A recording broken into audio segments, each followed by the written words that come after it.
Oke, balik lagi di channel ini. Kita coba untuk melanjutkan lagi materi kita tentang React.js, di mana hari ini kita akan coba mendalami tentang use reducer. Jadi sebelumnya kita udah belajar banyak hooks di dalam React.js, seperti use state, use effect, terus kemarin kalau nggak salah ada use context juga. Nah, hari ini kita akan coba pelajari tentang use reducer, di mana use reducer ini adalah fungsi kita untuk mengelola state yang lebih kompleks. Jadi dia adalah next step-nya atau next level-nya dari use state. Nanti teman-teman bisa menggunakan use reducer. Karena use reducer itu adalah hook di React yang digunakan untuk mengelola state yang lebih kompleks dengan cara yang lebih terstruktur dibandingkan dengan menggunakan use state. Kalau misalnya teman-teman biasanya menggunakan use state untuk membuat sebuah state yang banyak, maka sekarang kita menggunakan use reducer. Jadi, biasanya kalau kita bikin state-nya banyak gitu ya, di use state itu akan sangat, kotor gitu ya kode kita. Jadi kita bisa membuat clean code menggunakan, use reducer kayak gitu. Nah, use reducer itu memisahkan logika state dari komponen sehingga lebih mudah untuk kita pahami dan kita kelola. Jadi kalau misalnya teman-teman, ingin membuat sebuah logika yang kompleks, maka kita gunakan saja use reducer supaya lebih, mudah kita untuk menggunakan, state kita gitu ya. Jadi nanti disarankan menggunakan use reducer. Sebetulnya kalau misalnya teman-teman mau pindah aja dari use state ke use reducer, oke-oke juga sih. Even itu bukan, logika atau mungkin state yang kompleks. Oke, kita lanjut. Kapan sih kita harus menggunakan use reducer? Yang pertama itu adalah saat ketika state itu memiliki banyak properti. Jadi kalau misalnya teman-teman mau menggunakan use reducer, disarankan ketika state-nya itu memiliki banyak properti. Tapi kalau misalnya state-nya standar, ya boleh lah ya menggunakan use state. Karena use state pun sebetulnya ya cukup sih untuk membuat sebuah, logika-logika state yang mungkin, banyak gitu. Cuman ya gitu, dia banyak aja. Kalau misalnya use reducer, ya dia sintaksnya aja yang agak sedikit kita harus pelajari gitu ya, pahami. Karena, penggunaan sintaksnya ini sih yang agak sedikit beda ya. Yang kedua adalah saat perubahan state bergantung pada tindakan pengguna yang berbeda. Yang terakhir itu adalah ketika kita perlu mempertahankan logika yang kompleks untuk memperbarui state. Karena kalau misalnya di use state itu kan biasanya kita menggunakan logika-logika yang standar gitu ya. Cuman kalau di use reducer ini, let's say teman-teman punya logika yang kompleks pun diajar gitu ya menggunakan use reducer. So, next kita harus pelajari tentang basic konsep yang ada di dalam use reducer.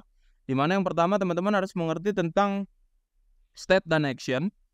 Setelah itu ada yang namanya reducernya. Terakhir ada yang namanya dispatch.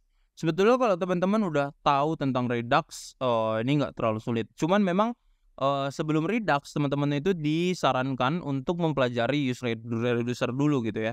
Karena, konsepnya tuh sama gitu ya, mirip-mirip lah ya. Nanti, silakan teman-teman untuk buka library Redux yang dikhususkan untuk React. Lanjut. So, apa sih itu state dan action? State itu merupakan data yang dikelola dalam komponen React, sedangkan action itu adalah objek yang menggambarkan perubahan yang ingin dilakukan pada state. Contohnya itu adalah type, di sini nilainya adalah add item dan payloadnya adalah new item. Oke, kita lanjut. Nah, sekarang ada yang namanya reducer. Reducer itu adalah fungsi yang menerima state dan action, lalu akan mengembalikan state baru. Nah, ini contohnya adalah kita bikin satu variabel reducer dengan, parameternya adalah state dan action. Habis itu kita buatkan dia menggunakan switch case. Jadi, strukturnya adalah switch case. Dan teman-teman wajib menggunakan action.type. Sebetulnya nggak wajib, tapi, kebanyakan ketika menggunakan use reducer, untuk reducernya itu kita menggunakan action.type gitu ya. Nah, nanti action.type-nya itu ketika dia adalah add item, maka kita akan return, nilai dari state, semua state menggunakan parameter spread, menggunakan operator spread yang titik 3 seperti ini. Baru kita tambahkan item kita apa, dan kita coba tambahin menggunakan, konsep daripada yang tadi action gitu ya. Ada state item dan juga action payloadnya. Habis itu untuk default, ini else-nya lah ya. Jadi sebenarnya kan switch case itu adalah pengkondisian yang, sama kayak if else ya, cuman ya strukturnya aja yang beda. Dimana di sini kita menggunakan, keyword-nya itu adalah switch dan case. Terus ada yang dinamakan dispatch. Dispatch itu adalah fungsi yang digunakan untuk mengirim action ke reducer. Jadi, dispatch ini adalah sebuah fungsi ya, sama kalau kita mau membuat, useState itu pasti ada yang namanya, function state gitu ya. Itu adalah, fungsi dari useState di mana kita let's say mau mengubah atau memanipulasi sesuatu, baru nanti kita lempar ke state kita, nilai state-nya berubah. Sama dispatch juga ada. Sorry, fungsi di dalam useReducer juga ada, namanya adalah dispatch. Nah, dispatch ini keywordnya ya dispatch, baru nanti isinya adalah objek seperti ini ya. Ini contoh aja nih yang dikirimkan nanti. Oke, itu untuk teorinya. Sekarang kita belajar prakteknya gitu ya. Kita coba buka dulu, ada di mana nih ya. So, di materi sebelumnya kita udah mempelajari tentang bagaimana menggunakan use context ya. Nah, di sini saya bikin reducer dengan, useRed.jsx saya bikin ya, ini untuk belajar aja. Kalau teman-teman mau bikin kayak yang saya bikin ya nggak apa-apa. Di sini silahkan tinggal tulis saja RFCE atau kita bikin, manual deh, import React from React kayak gini kan. Baru kita bikin satu fungsi namanya useRed. Nah, ini kita bikin pakai arrow function aja karena saya mau bikin satu fungsi, komponen arrow lah ya. Di sini kita berarti tinggal taruh yang namanya return gitu kan. Return-nya kita kasih, tag kosong aja, baru kita export default. useRed. Kayak gini. Nah, useRed ini kita panggil di di app.js kita. Yang time provider yang kemarin kita belajari di komen aja. Habis itu kita bikin di sini div aja. Div kayak gini. Baru kita panggil, useRed kita dengan cara kita import terlebih dahulu. Import useRed kayak gini from titik slash ya. Kayak gini, komponen slash reducer slash useRed. Baru kita panggil komponennya di dalam sini menjadi sebuah tag. Kita tutup. Setelah sudah kita tutup, kita coba jalankan, ini kita ya, local server kita untuk React. Di sini kita npm start aja. Setelah sudah npm start, nanti dia akan buka local server dengan URL localhost 3000 seharusnya ya. Kalau teman-teman ada menggunakan port 3000 berarti nanti 3001. Nah, ini ya, buka 3000, tidak ada isi karena belum saya isi apa-apa di useRed-nya. Silahkan dibuka useRed-nya di sini, terus kita tulis H1 misal kayak gini, halo dunia. Nanti dia akan muncul di sini ya. Oh, muncul. Nah, ini ya, muncul ya. Oke. Sekarang waktunya kita adalah untuk mengimplementasikan, yang tadi ya, useReducer-nya. Jadi ini kita biarin aja, tidak perlu dihapus. So, yang perlu kita lakukan adalah mengimport terlebih dahulu library useReducer gitu ya, reducer kayak gini. Jadi kita ambil dulu dari React karena ini bawaan dari React, baru kita bikin yang namanya initial state gitu ya. Ini bebas lah ya, initial state. Jadi kita harus menginisialisasi state kita, di mana di sini kita bikin items, isinya adalah array. Jadi kita bikin satu objek, type dan property. Jadi nanti propertinya apa, isinya apa kayak gitu. Baru setelah itu kita bikin satu reducer, namanya reducer aja kayak gini. Kayak biasa, kita bikin satu fungsi arrow. Nah, di dalam fungsi arrow ini kita kasih parameter tadi ada yang namanya state dan action. Kayak gini. State dan action ini barulah kita buatkan sebuah switch case. Ya, switch case di sini itu adalah ininya ya, struktur switch case gitu ya. Kita gunakan action dan type. Action, type kayak gini. Nah, ketika kita let's say menambahkan sesuatu gitu ya, add item. Jadi saya membuat sebuah studi kasus di mana kita ingin menambahkan sebuah ya sesuatu lah. Maksudnya untuk create lah ya, create, read, update, delete. Kalau misalnya nanti kita kembangkan aplikasinya, maka akan ada create atau CRUD lah, CRUD, kok create dong? CRUD ya, create, read, update, delete. Jadi konsepnya adalah seperti itu untuk contoh sederhana aja ya. Nah di sini, tapi kalau untuk yang sekarang kita coba untuk bikin sampai yang delete-nya dulu. Jadi add sama delete dulu. Nah untuk case ketika kita menambahkan item, maka kita return nilai dari state kita yang tadi kita inisialisasi di awal nantinya. State kita yang di awal ya pasti kosong lah ya. Item di sini berarti kita masukkan nilai daripada state kita, itu yang pertama ya, menggunakan operator spread. State dot items ini yang kita nanti taruh, terus kita kasih action dot payload kayak gini. Habis itu kita tambahkan case ketika dia, let's say kita mau remove gitu ya, atau kita hapus item, and then kita return nilai state items filter. Nah jadi ini saya dibantu sebetulnya ya sama black box. Cuman teman-teman silakan buat seperti ini. Fungsinya adalah untuk memfilter nilai apa saja yang nantinya ada dan yang akan ditampilkan. That's why kita menggunakan filter array. Karena kan ini nilainya adalah array ya. Item yang kita buat adalah array. Jadi nanti secara tidak langsung ketika dia tidak sama dengan ID-nya tidak sama dengan action payload kita, maka dia akan hilang ya atau terhapus lah ya.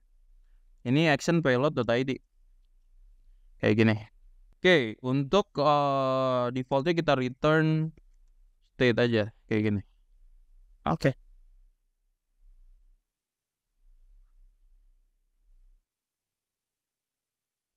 Nice. Oke, setelah sudah membuat semuanya, barulah let's say kita bikin satu tadi komponen kita udah bikin. Dan kita coba untuk bikin use reducer kita, dimana konsepnya mirip-mirip lah ya kayak di useState. Kita bikin kita bikin satu destructuring array, dimana nilainya adalah state dan juga dispatch. Ya, oke. Di sini saya sudah dibantu oleh black box ya teman-teman. Jadi black boxnya bantu saya untuk bikin use reducernya, dimana kalian harus bikin destructuring, isinya adalah state dan juga dispatch. Kayak biasa ini sebetulnya sama kayak use function ya, state function ya, function state, dimana kita membuat fungsinya nanti di bagian dispatch. Terus panggil use reducernya, ini untuk menginisialisasi use reducer kita, and then nilai reducer kita itu apa, dan juga inisialisasi nilai awal, dimana kita tadi inisialisasinya adalah item kosong dengan menggunakan array yang nanti kita akan isi gitu ya. Sedangkan reducernya ini adalah fungsi yang tadi kita sudah taruh di sini, ya kan? Jadi ini membuat logikanya itu terpisah dengan state kita. Akhirnya kita akan bisa lebih mudah untuk mengatur fungsi-fungsi yang ada di dalam state kita gitu ya. And then setelah itu baru kita bikin fungsi untuk let's say menambahkan item, dimana di sini kita berikan parameter item terlebih dahulu ya, parameter item ya. Nanti untuk mengambil nilai itemnya baru kita menggunakan dispatch. Dispatch yang kita kirim itu adalah let's say untuk type-nya berarti adalah add item ya kan, karena kan ini fungsi untuk menambahkan item gitu kan. Baru payload kita adalah item kita. Setelah itu let's say satu lagi adalah remove item. Remove item di sini berarti kita ambil ID-nya ya kan. Baru kita bikin dispatch kayak gini. Kita kasih type-nya berarti remove item kayak gini.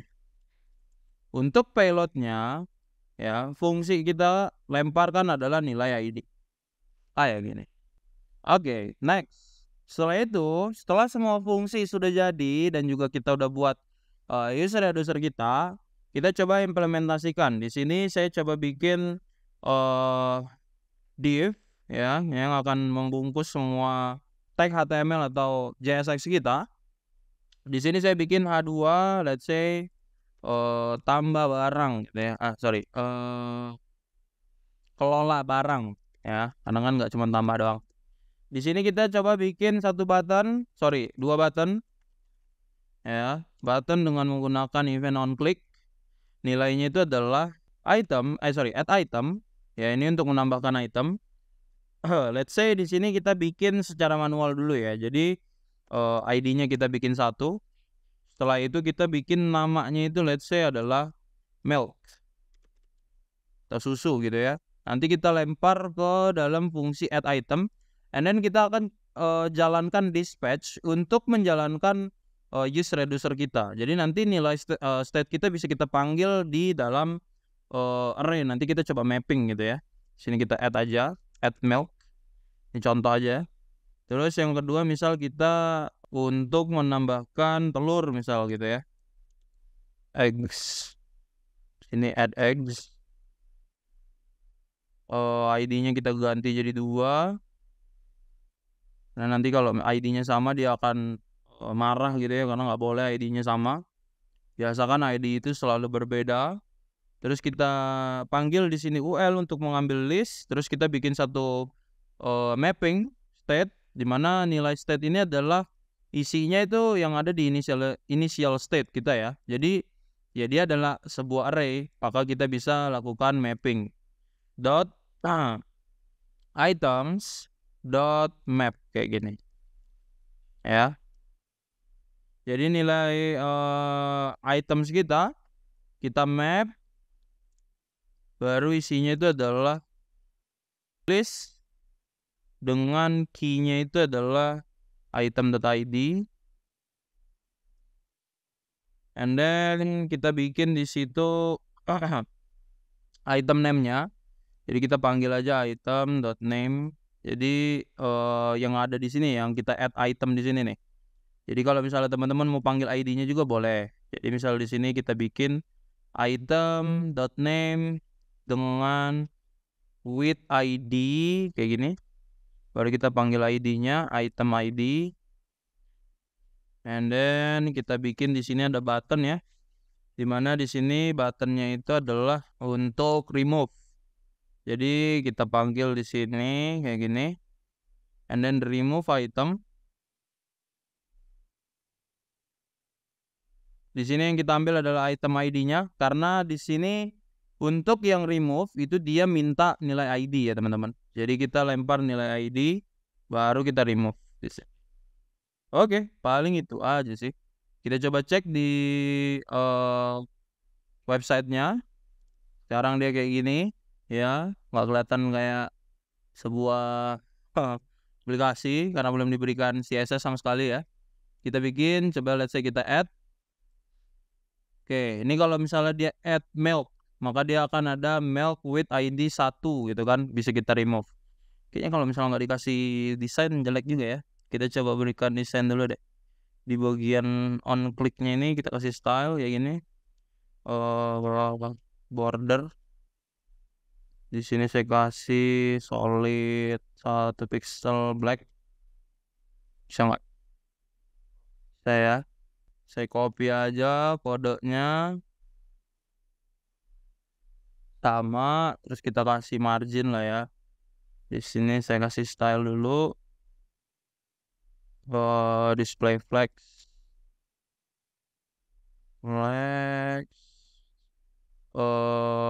justify content. Let's say kita bikin di sini flex directionnya kita jadiin kolom aja, biar nanti di atas bawah bisa harusnya sih.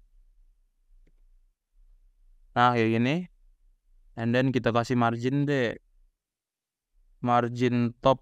Di sini itu saya kasih margin top di situ let's say 30 50. Oke, dia tidak mau karena dia adalah button. Wait. Margin bottom dong.